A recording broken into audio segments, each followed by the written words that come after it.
ನಮಸ್ಕಾರ, ನನ್ನ ಹೆಸರು ರೋಹನ್ ಭರತ್ಚಂದ್ರ. ಇಸ್ರೇಲ್ ಮತ್ತು ಹಮಾಸ್ದು ವಾರ್ ಕಂಟಿನ್ಯೂ ಆಗ್ತಾ ಇದೆ. ಇಸ್ರೇಲೀಸ್ ಆ್ಯಕ್ಚುಲಿ ಒಂದು ವಾರ್ನಿಂಗ್ ಕೊಟ್ಟಿದ್ದಾರೆ ಎಲ್ಲ ಸಿವಿಲಿಯನ್ಸಿಗೆ ಗಾಜಾ ರೀಜನಲ್ಲಿ. ನೀವು ಇನ್ನೊಂದು 24 ಗಂಟೆಯಲ್ಲಿ ಗಾಜಾ ರೀಜನ್ ಬಿಟ್ಟು ಬೇರೆ ಎಲ್ಲಾದ್ರೂ ಹೋಗಿ, ಯಾಕಂದ್ರೆ ನಾವು ಗ್ರೌಂಡ್ ಅಟ್ಯಾಕು ಪ್ಲಾನ್ ಮಾಡ್ತಾ ಇದೀವಿ ಅಂತ. ಇಷ್ಟು ದಿನ ಬರೀ ಏರೋಪ್ಲೇನಿಂದ ಬಾಂಬು ಮಿಸೈಲ್ಸ್ ಹಾಕ್ತಿದ್ರು. ಈಗ ಆರ್ಮಿ ಅವರು ಗಾಜಾ ಲ್ಯಾಂಡ್ ಒಳಗೆ ಹೋಗಿ ಅಟ್ಯಾಕ್ ಮಾಡ್ಬೇಕಂತ ಇದ್ದಾರೆ. ಸೊ ಈ ವಾರದ ಇಂಟೆನ್ಸಿಟಿ ಅಥವಾ ಅದೇನು ಒಂದು ಟೆನ್ಷನ್ ಇತ್ತು ಅದು ಜಾಸ್ತಿ ಆಗ್ತಾ ಇದೆ. ಅದಕ್ಕೋಸ್ಕರನೇ US ಮತ್ತು ಯುರೋಪಿಯನ್ ಮಾರ್ಕೆಟ್ಸ್ 1-2% ಬಿದ್ದಿದೆ ಬೇರೆ ಬೇರೆ ಇಂಡೆಕ್ಸಸ್ ಶುಕ್ರವಾರ. ಸದ್ಯಕ್ಕೆ ಇಂಡಿಯನ್ ಮಾರ್ಕೆಟ್ಸ್ ತುಂಬ ಏನು ಬಿದ್ದಿಲ್ಲ ಈ ವಾರಿಂದ. ಆದರೆ ಫ್ರೈಡೇ ಗ್ಲೋಬಲ್ ಕ್ಯೂ ಸ್ವಲ್ಪ ನೆಗೆಟಿವ್ ಇತ್ತಂತ ಮಂಡೇ ಮಾರ್ನಿಂಗ್ ಓಪನ್ ಆಗುವಾಗಲೇ ಸ್ವಲ್ಪ ನೆಗೆಟಿವ್ ಇರೋ ಚಾನ್ಸಸ್ ಇದೆ. ಇಲ್ಲಿವರೆಗೆ ಬೇರೆ ಮಾರ್ಕೆಟ್ಸ್ ಥರ ಇಂಡಿಯನ್ ಮಾರ್ಕೆಟ್ಸ್ ಬಿದ್ದಿಲ್ಲ ಈ ವಾರಿಂದ. ಆದರೆ ಈ ಸಿಚುವೇಶನ್ ಇನ್ನು ವರ್ಷಾದರೆ ಆವಾಗ ನಮ್ಮ ಮಾರ್ಕೆಟ್ಸ್ ಇನ್ನೂ ಜಾಸ್ತಿ ಬೀಳೋ ಚಾನ್ಸಸ್ ಇದೆ. ನಾನು ಒಂದು ಇಂಟ್ರೆಸ್ಟಿಂಗ್ ಸ್ಟ್ಯಾಟಿಸ್ಟಿಕ್ಸ್ ಹಾಕಿದ್ದೀನಿ. ವಾರ್ ಟೈಮಲ್ಲಿ ಸ್ಟಾಕ್ ಮಾರ್ಕೆಟ್ಸು ಬೀಳುವಾಗ ಮತ್ತೆ ಏನಾಗುತ್ತೆ, ಅದರದ್ದು ರಿಕವರಿ ಹೇಗಾಗುತ್ತೆ, ಎಷ್ಟು ದಿನ ಆದಮೇಲೆ ಆಗುತ್ತೆ ಅಂತ ಒಂದು ಐಡಿಯಾ ಕೊಡ್ತಾ ಇದ್ದೀನಿ. ಸುಮಾರು ಬೇರೆ ಬೇರೆ ಇಂಪಾರ್ಟೆಂಟ್ ಇವೆಂಟ್ಸನ್ನು ಹಾಕಿದ್ದೀನಿ. Past global geo political tensions impact, twin tower attacks ಅಂದರೆ 9/11 ಅಟ್ಯಾಕ್ಸ್ ಅಂತ ಕರಿತೀವಿ US ಅಲ್ಲಿ. ಆವಾಗ ಆ ದಿವಸ ನಿಫ್ಟಿ 11 ಸೆಪ್ಟೆಂಬರ್ 2001 4% ಬಿದ್ದಿತ್ತು. 1 ಮಂತ್ ಆದ್ಮೇಲೆ 6% ನೆಗೆಟಿವ್ ಆಗಿತ್ತು. 3 ಮಂತ್ ಆದಮೇಲೆ 8.5% ಪಾಸಿಟಿವ್ ರಿಟರ್ನ್ಸ್ ಕೊಡ್ತು. London terror attacks 7 July 2005 -2.19% Nifty ಬಿದ್ದಿತ್ತು. ಮತ್ತೆ 1 ತಿಂಗಳಾದ್ಮೇಲೆ 5.97% ರಿಟರ್ನ್ಸ್ ನಿಫ್ಟಿ ಕೊಟ್ಟಿತ್ತು. 3 ತಿಂಗಳಾದ್ಮೇಲೆ 15.5% ರಿಟರ್ನ್ಸ್ ಕೊಟ್ಟಿತ್ತು. US bombing on Syria 17 April 2017 ಆ ದಿವಸ ಬಿದ್ದಿದ್ದು 0.13% ಮಾತ್ರ. ಆ್ಯಂಡ್ 4% 1 ಮಂತಲ್ಲಿ ರಿಟರ್ನ್ಸ್ ಅದಾದಮೇಲೆ 3 ತಿಂಗಳಾದಮೇಲೆ 8% ಅಪ್ ಆಗಿತ್ತು ನಿಫ್ಟಿ.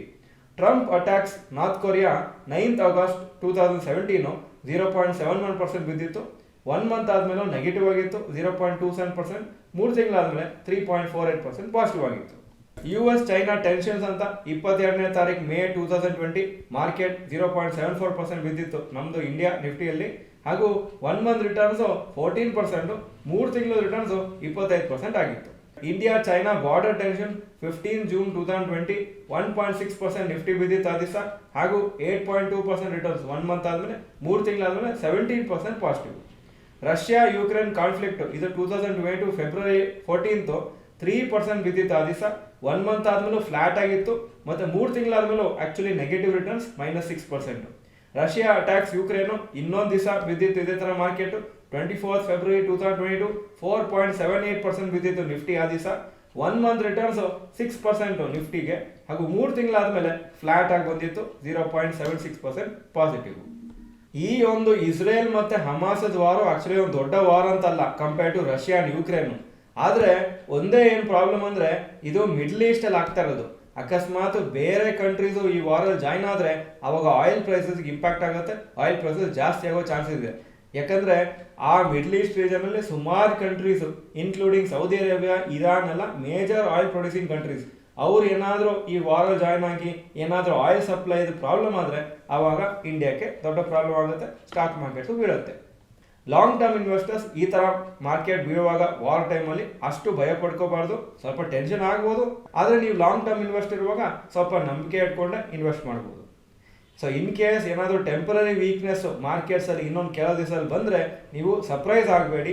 ನೀವು ಅದರದ್ದು ಅಡ್ವಾಂಟೇಜ್ ತೊಗೊಳ್ಳಿ. ಲಾಂಗ್ ಟರ್ಮ್ ಇನ್ವೆಸ್ಟರ್ಸ್ ಆಗಿ ಲಾಂಗ್ ಟರ್ಮಲ್ಲಿ ಸ್ವಲ್ಪ ಲಮ್ಸಮ್ ಅಮೌಂಟ್ ಬೇಕಾದರೂ ಹಾಕ್ಬೋದು.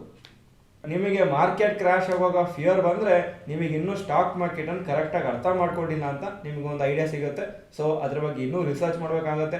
ನಮ್ಮ ಕ್ಲಾಸಸ್ ಅಟೆಂಡ್ ಮಾಡಿ, ಯೂಟ್ಯೂಬ್ ವೀಡಿಯೋಸ್ ನೋಡಿ, ಆವಾಗ ಭಯ ಕಮ್ಮಿ ಆಗ್ತಾ ಹೋಗುತ್ತೆ. ಈ ವಿಡಿಯೋ ಚೆನ್ನಾಗಿದ್ರೆ ಲೈಕ್ ಬಟನ್ ಪ್ರೆಸ್ ಮಾಡಿ. ಹಾಗೂ ಅಕಸ್ಮಾತ್ ಮಾರ್ಕೆಟು ಯಾವುದೋ ರೀಸನ್ಗೆ ಎಸ್ಪೆಷಲಿ ಈ ವಾರ್ ರೀಸನ್ನಿಂದ ಸ್ವಲ್ಪ ಬಿದ್ದರೆ ನೀವು ಲಮ್ಸಮ್ ಅಮೌಂಟ್ ಹಾಕಲಿಕ್ಕೆ ಇಂಟ್ರೆಸ್ಟ್ ಇದೆಯಾ? ಎಸ್ ಅಂದರೆ ಎಸ್ ಅಂತ ಕಮೆಂಟ್ ಸೆಕ್ಷನ್ ಹಾಕಿ, ಇಲ್ಲ ಅಂದರೆ ನೋ ಅಂತ ಕಮೆಂಟ್ ಸೆಕ್ಷನ್ ಹಾಕಿ. ಈ ವಿಡಿಯೋ ನೋಡೋದಕ್ಕೆ ಧನ್ಯವಾದಗಳು. ನಮಸ್ಕಾರ.